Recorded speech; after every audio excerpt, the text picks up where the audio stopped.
दूसरा, एक वृद्ध आदमी को, एक अगले वृद्ध बीमार व्यक्ति को और एक भिखारी के द्वारा भीख मांगे जा रहे दृश्य को, इन चारों दृश्यों को देखने के बाद गौतम बुद्ध का जीवन बदल गया।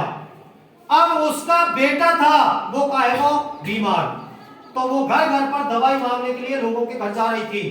तब एक सन्यासी मिलता है और उस सन्यासी ने कहा कि आप ऐसे घर पे जाओ जिस घर पर आपको एक मुट्ठी भर एक मस्टर्ड सीड लेकर आने, सरसों के दाने लेके आने और आपका बेटा जिंदा हो जाएगा। लेकिन उसकी एक शर्त थी। बताओ शर्त क्या थी?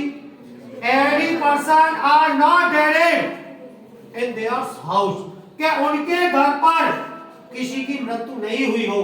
किसकी? As a friends, relative, his own sister, brothers, fathers, mother, कुल मिलाकर जिसके घर में किसी प्रकार की मृत्यु नहीं हुई हो और वहां के मुट्ठी भर सरसों के दाने आप लाओ, आपका बेटा जिंदा हो जाएगा। लेकिन वो घर घर पर जाती रही।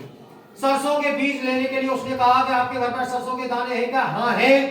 तो फिर उसने कहा बताओ आपके घर पर किसी की मृत्यु हुई है क्या? तो वो बेचारे दुखी हो जाते हैं। फिर उन्होंने कहा कि आप ये बात पूछकर हमें ज्यादा दुखी मत करो, ज्यादा दुखी मत करो।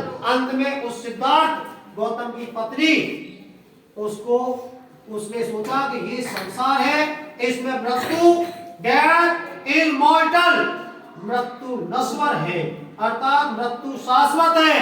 फिर उसने अपने बेटे के दुख को दबा लिया था।